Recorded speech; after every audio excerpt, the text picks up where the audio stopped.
Hello and welcome back to Reset. Today we are diving deep into the world of stress, which I know all of us experience at various levels across life. To explore this topic, I have a guest with me, Madison Dohnt. You might remember her from a previous episode where we were learning all about female hormones. Madison, welcome back to Reset. Thank you so much for having me again. It's exciting to be back. Yeah, I love having you in because, just to remind everyone, Madison's got a background in both science and naturopathy, and I think that blend is just so special and what the world needs right now. So thank you for agreeing to come back. No, that's okay. I'm just so excited to break more of the stigma behind natural medicine, linking it back with science, because when I made that realization, I was like, oh, it is actually backed by evidence. So yeah, and it doesn't have to be an either or. It's the combined effort that really makes the difference. So we're talking stress. Tell me, from your professional opinion, what does stress actually do to our bodies? The easiest way to kind of describe this is by thinking about the fight or flight response, because when we think stress, or at least when I do, it's very easy to kind of compartmentalize it into it's all in your head and it's all mental.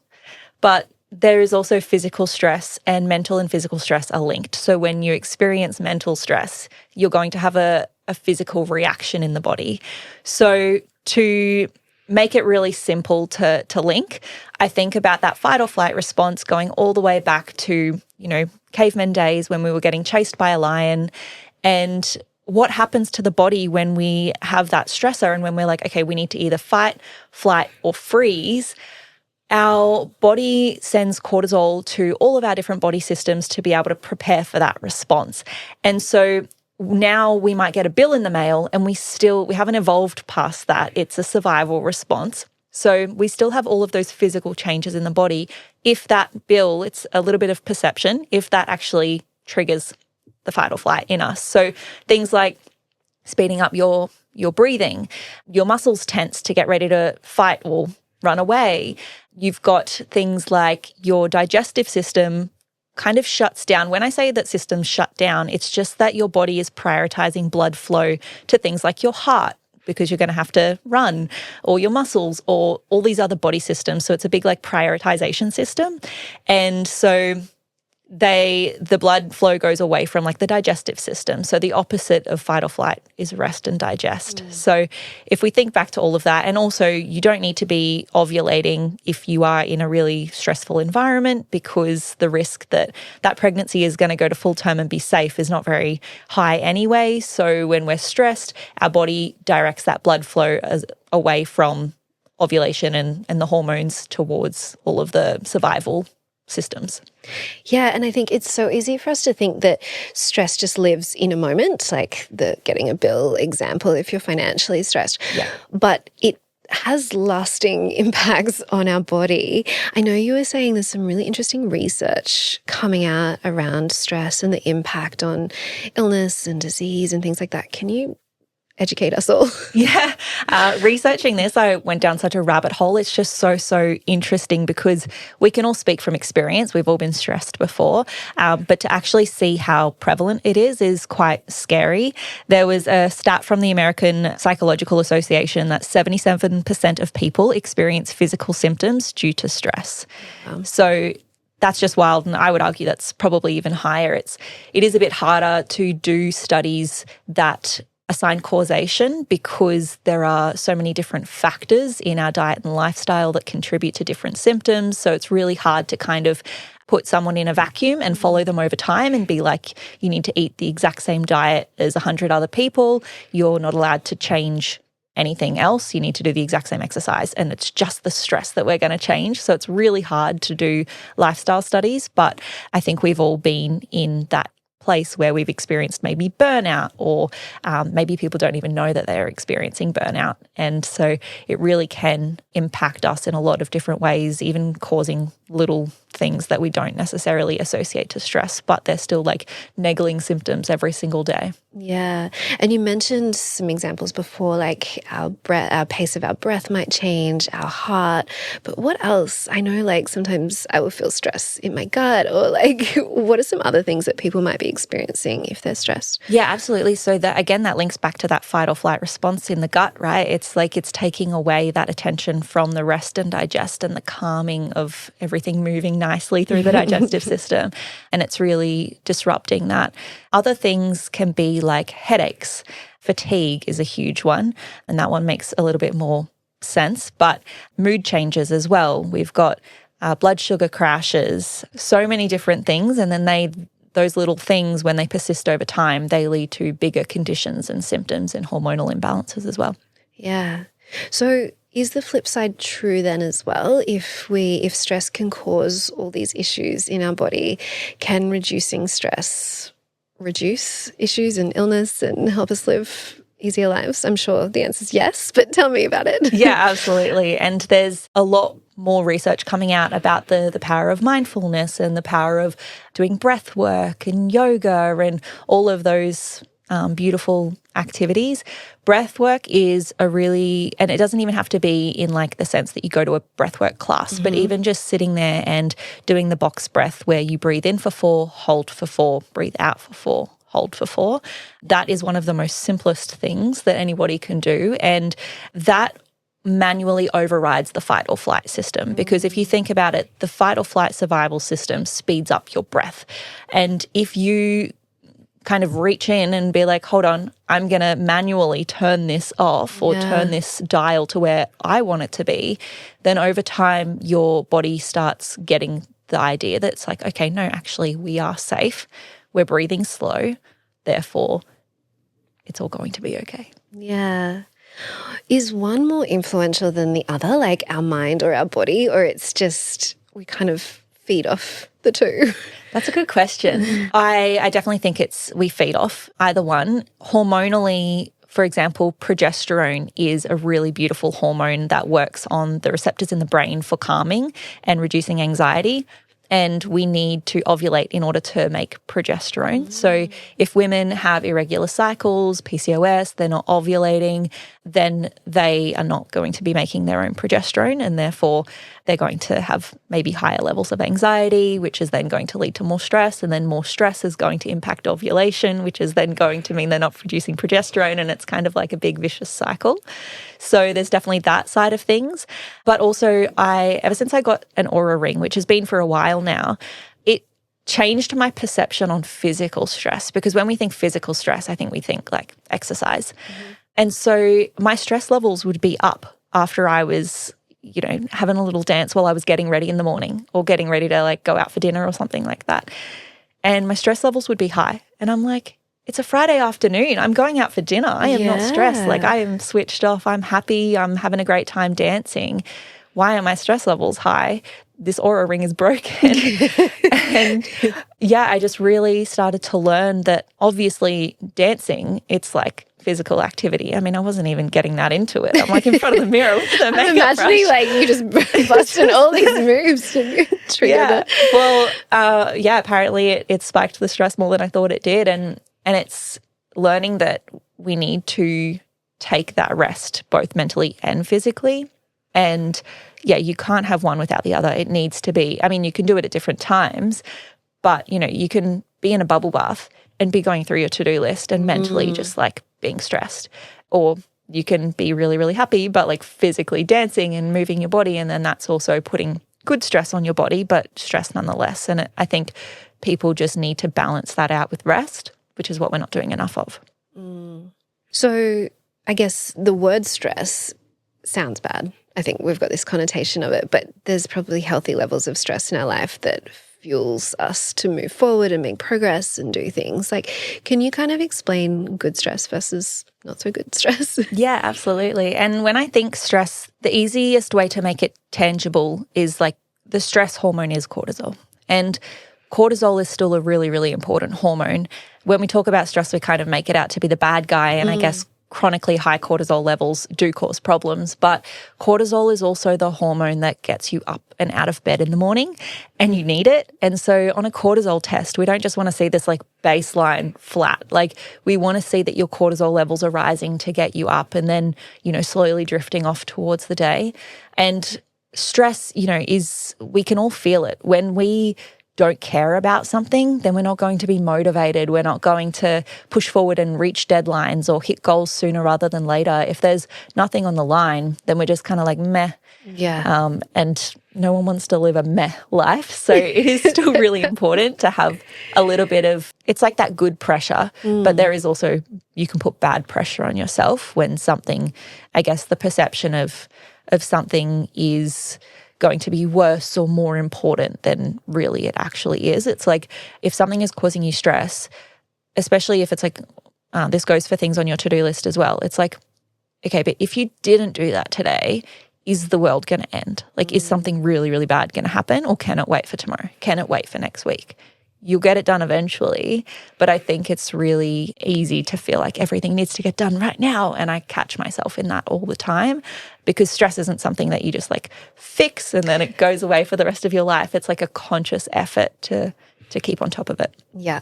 And I think that's a good reminder to all of us. There's so many high achievers that once you do hit that burnout point, you think, right, now my new goal is to live a completely stress-free life, which A, is not achievable, and B, like you said, is a bit meh. Like it's, you're going to get bored. Yeah. If the scientific term is meh. Meh. Like no one wants that. I guess sometimes we can be very aware that we're stressed, but other times it can kind of creep up on us silently if we live in this like chronic kind of stressed state. What are some of the signs and symptoms our body might be showing us if we are silently stressed, I guess? Yeah, the fatigue one is the obvious one, right? But also just general mood changes, headaches, insomnia. It's like that tired but wired. So it's like you're exhausted because you're doing so much. You're so busy. You've got so much on your mind, but you still can't get to sleep. Yeah. You're like, what is going on? Or you're waking around like 2 or 3 in the morning and it's just your subconscious can't just chill. So there's all of those type of symptoms. For me, a really big one is, and this may come over the years of like personal development that I've done, but it's if I kind of lose passion for like my work and my business.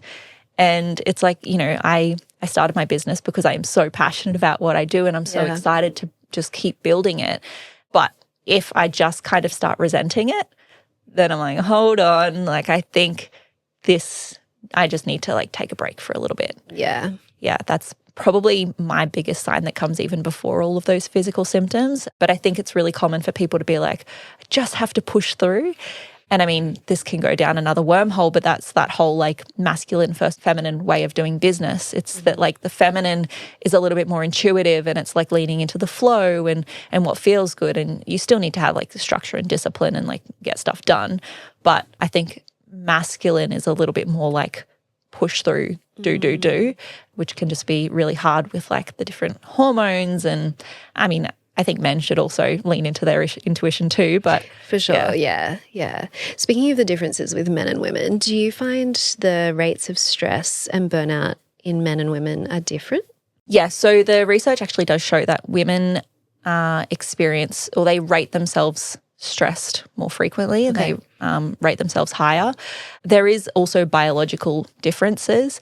The research actually suggested that women release more oxytocin when they're stressed, which is like the love hormone. Interesting. Do we love being stressed? What is this toxic plague cycle we're in? It's a feedback loop to kind of reduce the stress. Okay. Yeah. But then are we chasing it? Oh, I didn't even go down stress that. Is addictive sometimes. I mean, it is, isn't it? Yeah. Interesting. Yeah, that's a whole rabbit hole in itself.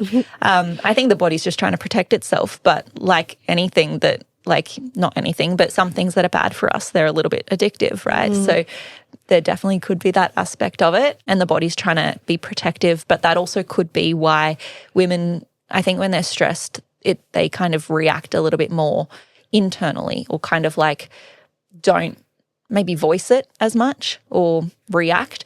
Whereas with men, they've got those higher levels of testosterone. They're also releasing adrenaline, as are we, but the research suggests that they're more likely to kind of act out when they're stressed. And I was like, oh, okay.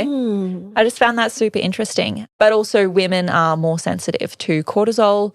So if they are experiencing the same level of stress, they're a little bit more sensitive to it as men. And yeah. It's interesting, like that whole addictive side of it. And I know personally, being pregnant right now, I've really tried to intentionally slow down. Yeah. And that's not my normal. That's not my normal pace. And I've been having conversations with a few friends lately of like, you know what? I kind of miss a little bit of that, like, on reflection, toxic burnout working style that I've had in the past. And I'm like, why? Why am I missing that? But it feeds a certain side of me. And maybe there's so many layers to that. Well, it's drive and passion. Yeah. How do we get drive and passion without the stress? Yeah. And I think maybe in pregnancy when we're trying to slow down and calm, and that's a really important part of trying to conceive as well. Totally. Like yeah. I've seen just so many women where they've gotten on top of their stress or even something outside of their control has gone away, and then that's when they fall pregnant after years of trying, and it's just like, I knew it. Like I just, and again, hard to assign causation, but it's just the coincidence keeps happening over and over again, and that's what we work on too. But yeah, I think leaning towards, it's not about like not doing anything or kind of stopping everything. It's about leaning towards the things that light you up and are a little bit easier to kind of have that drive and passion as opposed to just pushing through on the things that you don't want to do. Yeah. And that's probably really important as well after birth to prevent you from losing your identity too if you're leaning into doing more of the things that light you up. Yeah.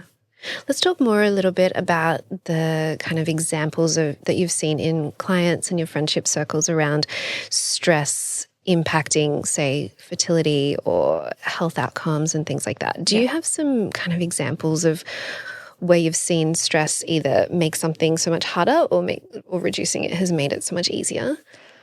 Oh, it's hard to like nail it down into one example, but I know for myself, stress was definitely my major root cause for my PCOS and for my acne as well. And when I was diagnosed with PCOS, so one of the diagnostic criteria is high androgens. And so androgens are the collective term for male hormones, but women have them as well and need them. It's important. And it wasn't, when I got diagnosed, it wasn't actually my testosterone that was high. It was my DHEAs that were high. And so that is an androgen that's produced in the adrenal glands. So that was kind of like that light bulb moment for me where I was like, okay, like my androgens are high. I've got PCOS. It's driving my acne, but it's not testosterone. Yeah. It's mostly from the adrenals. And that aligned with what I was feeling or kind of what I was learning about myself because I'm an A-type personality. So I'm like perfectionist. I'm like, let's go and achieve all of these goals and do all of these things. And I want them all done now. And I still do that, but I have to like catch myself. And so when I really started to take that seriously, that's when I saw like the improvements in my health and then maintaining that. And I still catch myself out. So like my period might be a couple of days early or later. And that will always be like when I think back, I'm like, oh, I've actually had a really stressful month. So that's a really important part of it. But healing and doing that stress management in order to heal something, it isn't just about going to do yoga or doing the bubble baths or, you know, going for walks, although they're all really important things. It's really important to also address the subconscious stresses. Go to a psychologist. I even tried like hypnosis, which I really didn't know what to expect. I'd never done it before. Like the concept, you think about it from movies and you're just like, I'm about to get hypnotized. Like, what am I going to do? But you're in total control the whole time. For those who have never done it before, it's just more about it tapping into your subconscious and the things that are driving that worry and driving that stress, because this can be a little bit triggering, but stress really is perception. Like it's the brain that triggers the stress response. And so someone can get a bill in the mail and they don't go into that fight or flight. Somebody else can get a bill in the mail and then they do go into that fight or flight. So if we can try and learn things like detachment, learn things like not having to tie our worth to our achievements and just all of those personal development things, I really do believe that the more personal development you do, the more you're going to have control over your stress. Yeah. I had another Madison on the podcast a little while ago, psychologist Madison, and we talked about burnout from a pure psychology perspective, but she had a really good framework there. It's just the circle of control and sort of putting everything that is in the middle circle of like things that are within your control.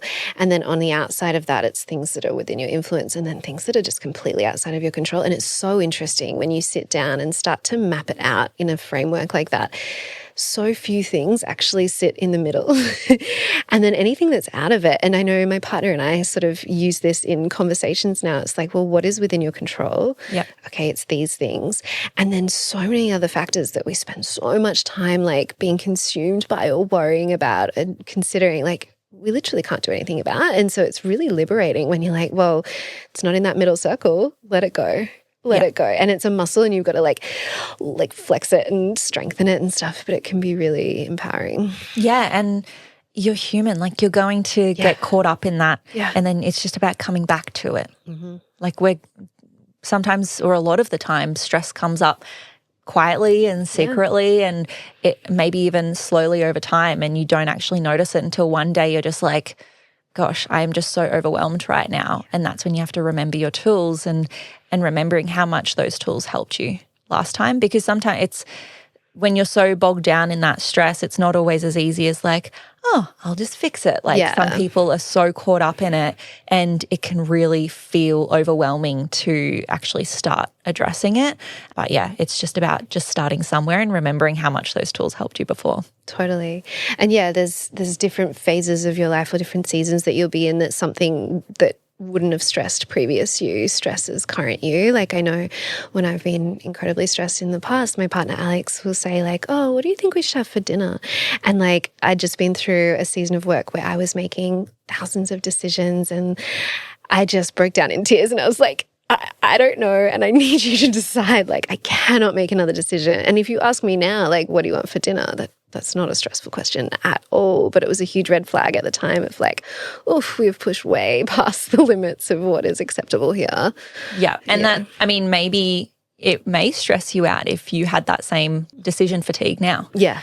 Yeah. It's very interesting how sometimes it's like that straw that broke the camel's back. Yeah. And that can mean that we snap at our friends or our family or our partners because our partners are the ones that are there most of the time. But again, it's coming back to that self-awareness and immediately knowing, hold on, I snapped because of this, not actually because of the thing that I snapped about. Yes. And then it's like going back and, apologizing and being self-aware and thinking forward about how can I regulate this in the future, or I don't think people are preventative enough. It's like we wait until we react to think, oh, hold on, I'm stressed. I need to actually do something about this instead of like seeing it sneak up on us. And after practice, it becomes a bit easier to see it sneaking up. But yeah, it's still very easy to do. So easy to do. Talk to me about measuring stress levels. So I guess we can sort of do this self-awareness, but what are some tools that you would recommend to a client to actually measure the level of stress that's happening in our body? Yeah, so there's definitely like psychological scales where you can even just ask yourself, how stressed am I out of 10? How often do we really ask ourselves that on a regular basis? If it's in your journal. Pause for a second. Everyone should ask themselves that question right now. Like, right out now. of 10, like, how stressed am I right now? I'm going to ask you, how stressed are you out of 10 right now? I'm pretty chill. To be honest, I'm pretty chill. Yeah. Like I said, I'm in this season of like growth and surrender, like grow a baby, grow a podcast, but surrender to like what will be with all of it. And I'm in a nice chill season. But like I said, I kind of miss a little bit of this like toxic burnout productivity, which I know will come again in the future. But right now, this is my season. Yeah. Was it hard to get there? Yeah. It's uncomfortable to be like this for me.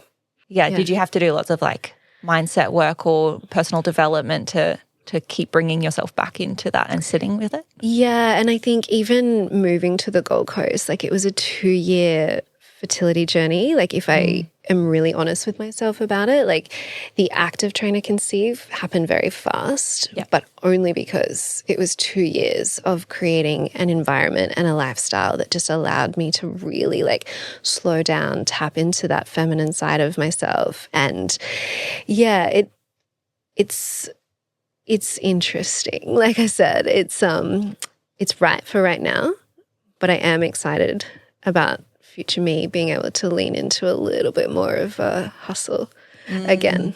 Yeah, absolutely. Go. I miss a bit of her.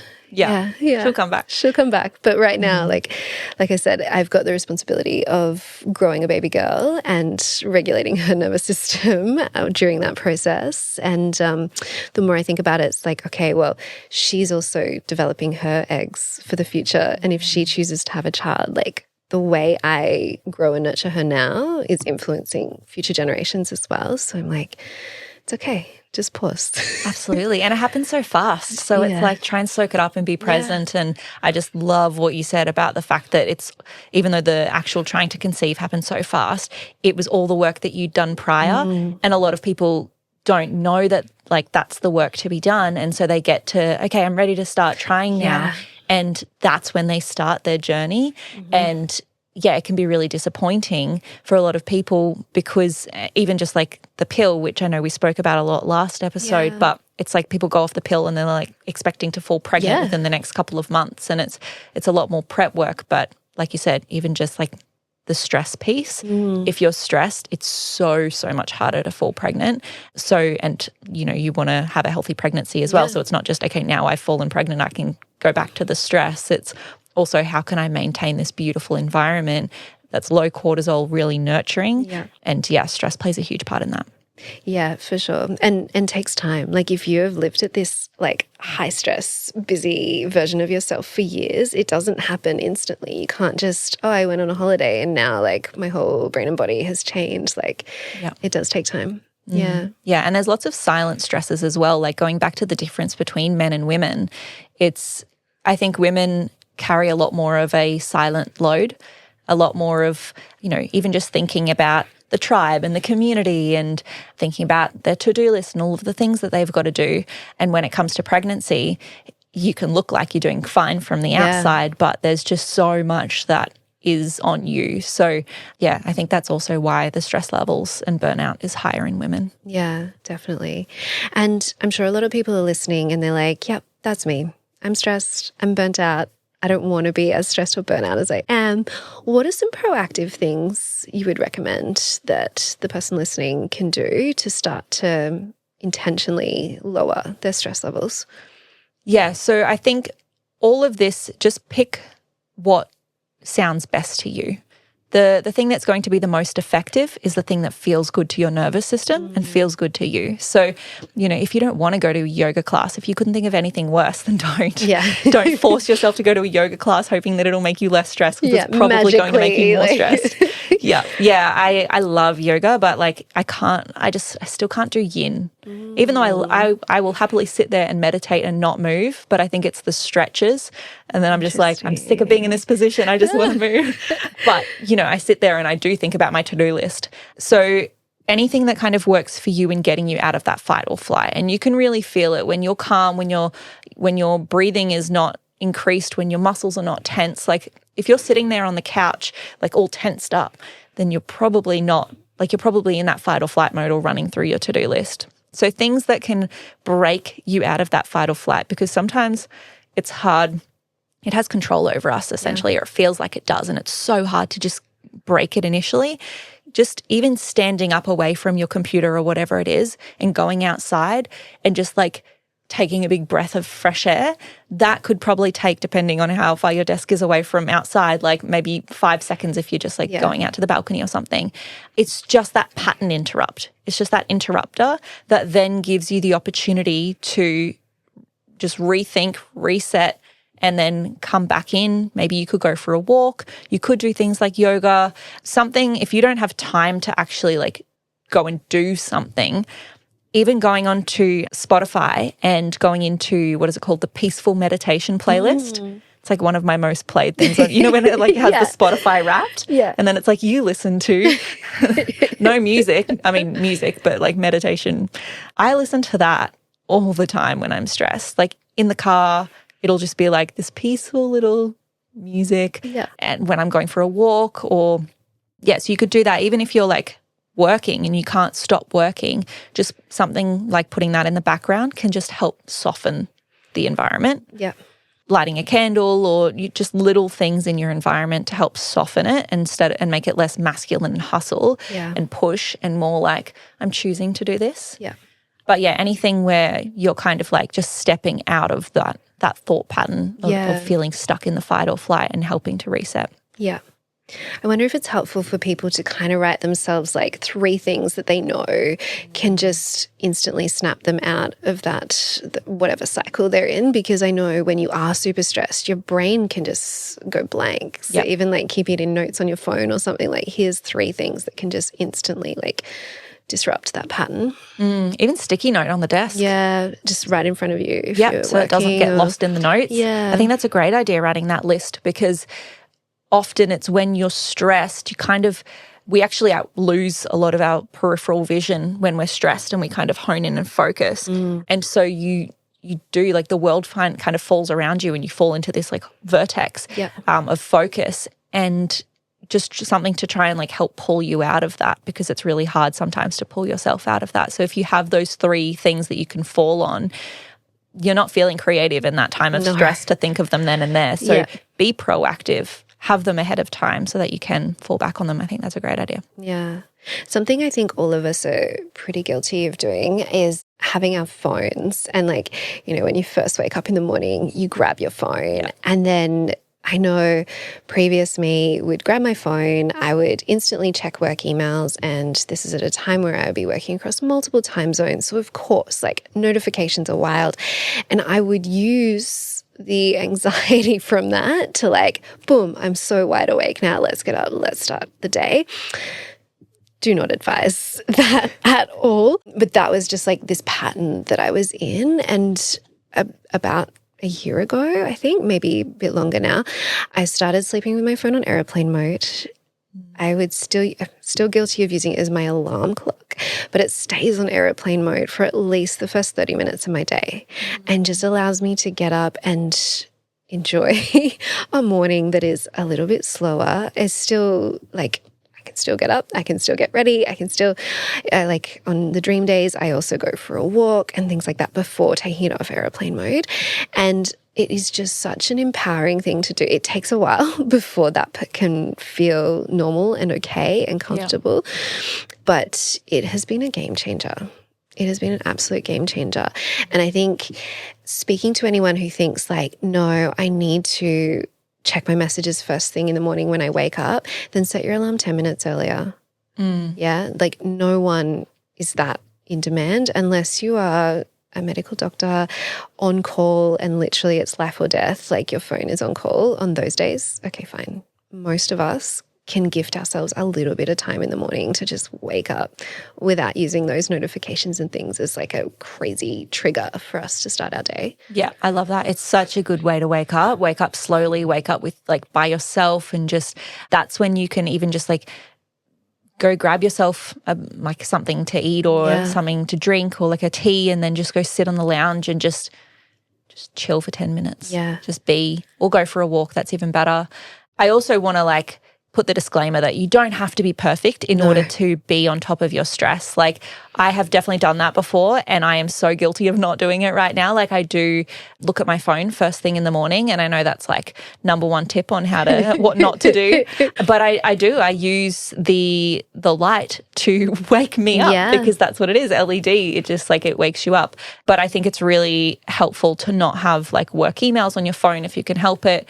And my preference is waking up with like natural light. Yeah. So that is always my preference. Even on weekends when I don't set alarms, it will be the light that wakes me up, not my phone. But if you have like automatic blinds, that might be like a bit of a bougie recommendation, but I don't, but I would love to. And then I would just like have it set, and that would be my alarm, as they would just like slowly start rising, and I would wake with the sun. You can get those like lamps that gradually come on? I and had whatnot? one. I had one of those. Yeah, it was called Lumi, and it was when I was living in London because the mornings are so dark. Yeah. And so you set it to whatever time you want to wake up, and it slowly lights up the room. Like I think it starts 10 minutes before your alarm. Yeah. It was great. When I moved back to Australia, I gifted it to a friend who was still living there. But it was effective. If you live somewhere and you're listening to this and you're like, I can't wake up with the light because of my work schedule or anything like that, like these little lights to create that are really cool. Yeah, that's awesome. And I think as well, like having your if you have a partner, having them on this same journey of like self-development and like personal awareness and can be really, really beneficial, because if you're trying to implement things like that or an early morning walk and they don't want bright lights in the bedroom of a morning, it can be such a barrier to healing in general, not just about stress. So I think trying to like be on that same page, and maybe not at the same level or, you know, as far along, you might have done work for years prior, but it's about just like, are we on the same page in terms of wanting to manage our stress, and what are we going to do? How can we support each other? And like I recently just bought an air purifier, not stress related, but like I checked in with my partner and I was like, are you okay for me to like have this going during the night? Yeah. Because the last thing you want to do is like want to do something for your health and then, you know, it annoy your partner or something like that. And then they're like, nope, not in the bedroom. So yeah, I think just being on the same page can also make this a lot easier. But like in summary, if you're, let's say you're like 100% stressed, even if you can just do one thing that lowers that by 5%, it's going to make the next step easier and the next step easier. So don't think that like you have to sit down and write this big, I'm not going to be stressed from tomorrow onwards plan. Like just do one thing. Even if that's a walk, a 10-minute walk, if that's all you can manage today, just do that. Or if all you can manage is lie on your bed, like listening to meditation music because you just don't want to move, you don't want to think, amazing. Like just do something. Or saying no to something you don't want to do. Yes. I think as women especially, we grow up thinking we have to say yes to everything. And just because we can doesn't mean we should. Yeah. And it's such a empowering word to suddenly be able to say. And it doesn't mean that you don't like your friends if you're saying no to doing something with them, or you are going to miss out on things at work. Like I think just being really intentional about what you say yes to, but then also what you say no to can be really helpful. Absolutely. You've got to protect your energy. Yeah. And starting with the little things means that when it comes to setting a bigger boundary later, you're going to have a little bit more practice under your sleeve. Like setting boundaries isn't easy, but you can get better at it. And there is always going to be like, you know, you're okay with setting these little boundaries, like, you know, oh no, I'm not going to like come for drinks tonight, whatever. But that means that you're then going to be a little bit more equipped and practiced to set those bigger boundaries that do really, really matter to you, that are actually like, well, hold on, no, I don't feel comfortable with this, or I have zero interest in doing that. Yeah, all of that contributes to the things that we think about ourselves subconsciously, the things that we worry about subconsciously, the things that we are anxious about. Because yeah, if we're anxious about, oh, we don't really want to do this thing, but we've kind of said yes to make somebody else happy, that's all anxiety that is just riding your stress and your worry subconsciously. Yeah, for sure. And I think being aware of what we consume as well, like social media, the news, the media, like even who we spend our time with has such a big influence on us. And I know that when there's been certain, like I remember back to the pandemic and then different wars that are happening and things, like my partner Alex will really dive deep in wanting all the updates. And on reflection now, he's like, okay, yeah, Ash, you were right. That was really impacting my mood and my mindset and how I showed up in the world. But it becomes this addiction. And I think it's important for us to be aware of, okay, just because this information is there doesn't mean I need it instantly. And if it's triggering me, then carve out time in the day when is a good time. Like if you do want these updates about global events that are going to make you feel really stressed, really anxious, choose when you consume them. And maybe first thing in the morning is not the best time. Last thing at night might not be the best time. It might be like, okay, give myself an hour to go deep into this topic in the middle of the day, and then sandwich it with calmness around. Because if it's constantly checking these notifications that are causing you like stress and anxiety, like that ripples throughout your entire world. 100%. And I think a lot of people may have noticed that during COVID because it was such a heightened experience. Perhaps they don't realize the same thing's happening now, just like on a lower scale. And the way that I kind of got over that or managed that is I don't watch the news on TV. I follow a select few or maybe even one Instagram page that delivers the news that I need. They often deliver it in carousel form, so it's not like video just like in your face and it's like boom, boom, boom. It's like, you can see as much of the story as you want. There's some text, you get it, but you don't need all of the emotional fluff. Yeah. I think it's the Daily Oz from memory. Okay. If people are interested in that. Yeah. But that's the one I like. Yeah. Are there any common myths that you hear about stress that you'd love to bust during this episode? I think people just thinking that it's all in their head or that they feel like it's a conscious thing, like they're either consciously stressed or they're not consciously stressed. And I think that people don't realize how subconscious stress can be. And depending on how you were raised and depending on the tendencies that you have to, for example, be a people pleaser, that will determine your baseline level stress essentially, because it's like, are you worrying about what everybody else thinks? Are you worrying about pleasing everybody all the time? And if you are, then that's probably a little bit higher than where you should be, in terms of your stress level, just constantly. And then when you are more stressed about work and the conscious things, then it's going to peak it a little bit even higher because you've then got more on your plate to think and worry about.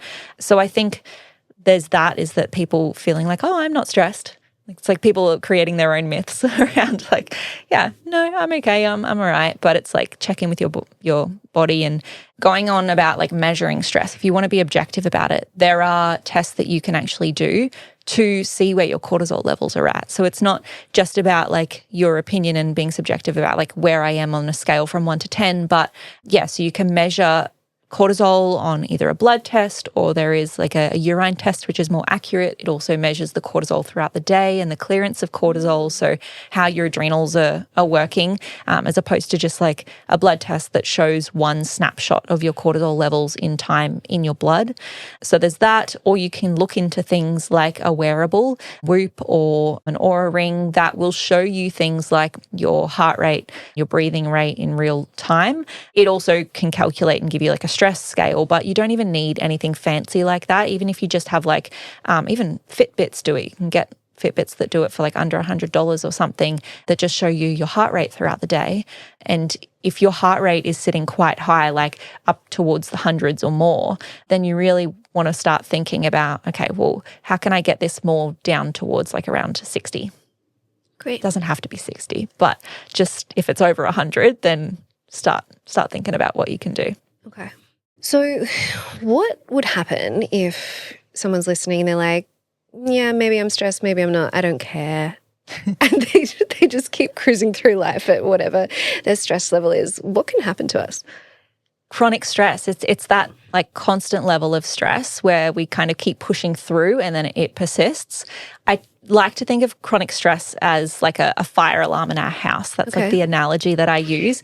And so it's like we said, stress can be helpful. So if there's a fire in your house, you want that fire alarm to be going off. You want to do something about it. But if we don't do something about it and that fire alarm is just going to keep on going the whole time, 24/7 ongoing, it's going to make you tired. You're going to get sick of it. You're going to your hearing's going to go. You're going to have insomnia because you're not sleeping. You might feel, a little bit bloated and puffy and lethargic. And over time, it's going to start building up. Mm-hmm. So in the short term, it can be helpful. But if we don't get onto it and address it and turn that fight or flight off, over time, it's just going to build up and it's going to make us, have more inflammation and eventually start performing at a lower than we should be. And then that can lead to those chronic conditions. It can lead to hormonal imbalances, PCOS, lots of things, including cardiovascular disease as well, which is one of the leading causes of death globally too. So I think a lot of people think we don't need to worry about that stuff until, we're retired or whatnot. But longevity and long-term health really starts now. So I think it's really important to be proactive, like we've said, instead of waiting and putting things off until the problem is too big, because often it's a lot harder to treat things reactively than it is proactively. Yeah.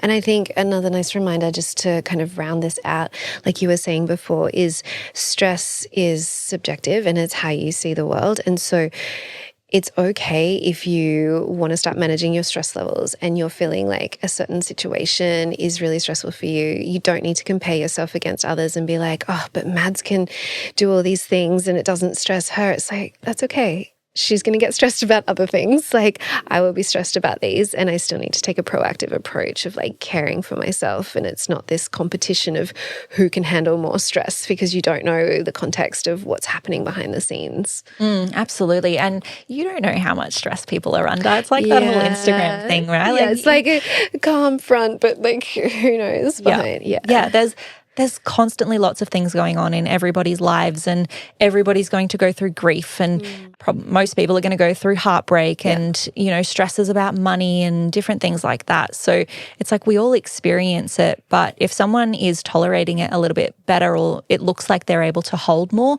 they've probably done more work. They've probably been doing like personal development for years and years and years. And so I don't think it's a time thing. It's like, you know, oh, in a few years' time, I'll be so much better at managing my stress. It's like a work thing. Well, how much work are you doing? Because you could hold a lot more stress in 1 month's time if you know, read some books and put the effort into it and do the meditations, and even just start getting curious about how you can improve. That's all it really takes, is that curiosity, and like we said, just like one step at a time. Yeah, one step at a time. Yeah. Mads, thank you. Thank you so much for joining me on the couch, for exploring this topic. I know that, stress is something that impacts all of us in good ways, bad ways, hard ways, but I think just talking about it more helps to normalize it. So thank you. Yeah, thank you so much for having me on. Such a fun conversation, and I think awareness is all it takes. So just encourage everybody to check in with themselves. Yeah, beautiful. Thank you.